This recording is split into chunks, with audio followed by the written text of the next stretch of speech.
Hi everybody, it's me, Maxx Fairo, and this is your weekly curriculum for week 7 of quarter 3. So we're here today, we're going to be learning twisting talon as our yellow belt move. Twisting talon is for a wrist grab with the right hand or the left hand, but we're going to do it in the right hand today. Okay, now we're going to step back and stream and be in line with the hand. So when it's a straight wrist grab, we step back to make sure that we're bladed in the same direction as the hand is being grabbed. And then we're going to drop down into a soft bow, which means only one foot is turning. After we step back in line, the front foot, this foot here that's to your opponent, is turning into a soft bow. As you drop your hand down slowly, you then give a soft kick or a soft snapping kick to the rear to your opponent from that point. This is what it looks like from the side. 1, 2, 3. Now remember, when you're doing this soft bow kick to the back, you're not chambering up, you're just lifting your leg up like you're going to kick yourself in the butt, and you're thrusting it out, but you're doing a snapping kick, which means it's going out and coming back. Okay?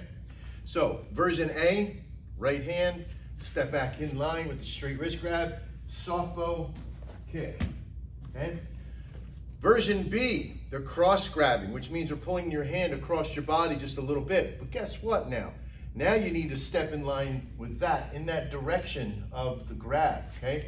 From here, it was right here for A, and for B on the cross, you have to step into the same line. But it's the same thing, but this time you're going to counter grab and turn the hand over, pull down, and do the kick there, okay?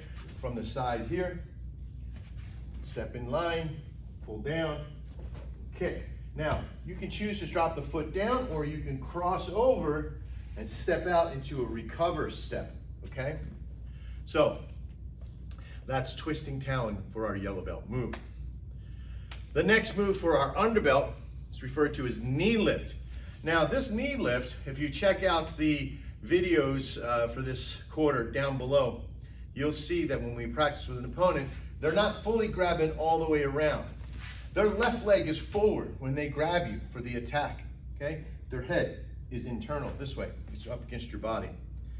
So what's going to happen is that you're simply going to get large. What's that mean? That means my arms are going to come up like this, just to expand their body up just a little bit. At the same time, we're going to knee to the groin.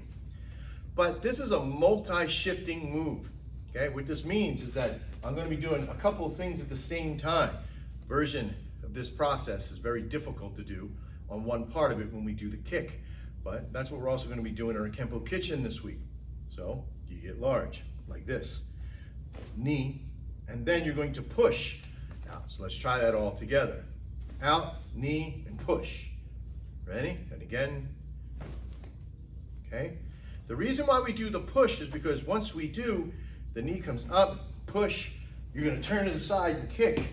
And that takes a little effort, okay?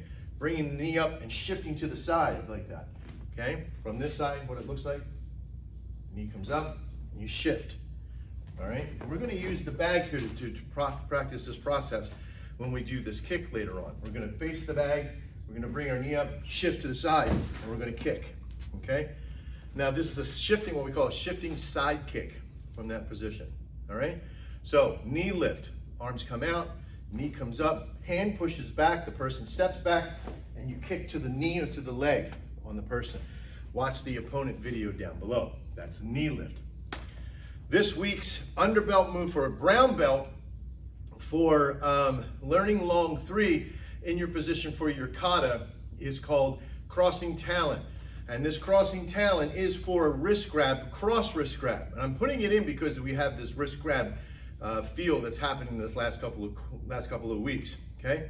So in this position, we're bringing up our arm, crossing, exposing the elbow, stepping forward, bending them over with the arm bar, elbow to the ear, glance down, the spine up for marriage of gravity, and elbow. Once again, the hand comes up close to the body, exposes the elbow, step to the elbow, drop down with the arm bar, elbow glance off the ear, down the body, up and down. Now we're using marriage of gravity, but tethered marriage of gravity, which means we haven't left the ground, right? So boom, just like that, okay? All right, so that is crossing talent for this week. This week's Kenpo Kitchen is like what we were talking about, is being able to do this side kick and movement into this process. Excuse me for 1 second. All right, yeah. So the knee comes up and we learn how to shift. Try the other side. Knee come up and learn how to shift. In our process of movement, of learning how to shift the foot, this is referred to as an inline or shift inline. Under the rooting category, there's sole or dual, and under sole, there's shift and inline. So like when we do a roundhouse kick, we're shifting the foot that's staying on the ground. In this particular shift kick, we're keeping the foot on the ground, but we're using our hips to shift our body at that point to be able to do a kick to that process, okay? So we're gonna practice that on either side. Don't even worry about doing the kick. You're just looking at doing the shift. Bring the knee up and shift to the side, okay? You can use that to do a wheel kick, roundhouse kick, a whole bunch of things, okay? This week's Kenpo Walk is another combination walk, okay?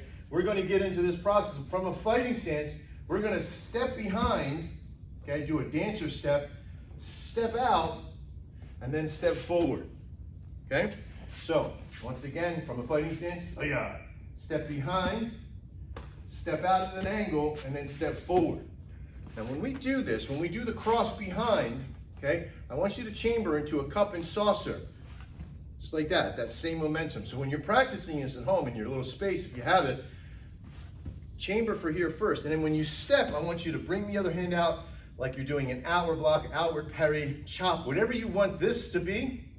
Then when you step through, do your final punch, right? That stepping punch. So here's what it looks like from this position. 1, 2, 3, okay? So make sure that when you're doing this process, that the step is deliberate. The step out is deliberate. The step through, deliberate, okay?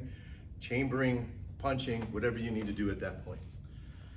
All right, so our weekly kick is also that side kick. We've done this process. When we're doing the side kick, there isn't really a chamber. It already sort of is there. The chamber is there when we do it, okay? It's the same as this one here, okay? We learned how to chamber from that point. So again, staying within the redundancy of the week is the side kick. Lastly, let's talk about our kata, long two. Long two, we are now in part 2 and in set 3, okay? So we're gonna go with our transition point of being right here. This is where we've stepped through, crossover here, 1, 2, 3, okay? We've done set 1, which is here, here, and unfurl, here, here, and unfurl. We've done set 2, which is here and here. And now set 3 is what you're learning this week. We're going to smother block down. Now, once we smother block, then we're going to step with an outward hooking parry, like this. Now we're going to do the other side as the left hand chambers, smother block, step out, hooking parry. One last one, smother block, step, hooking parry. All right? Now that's the 3 set to that position. So again, set 1 from this position here. Okay, we've just poked. Set 2. Now set 3. Okay, so this is the transition part to go into set 3. Here, out, smother block, outward parry, smother block, outward parry. We'll get into set 4 for next week. So that's basically all I have for you for this week, quarter 3, week 7. We'll see you next time. I'm Maxx Fairo, and as always, live well.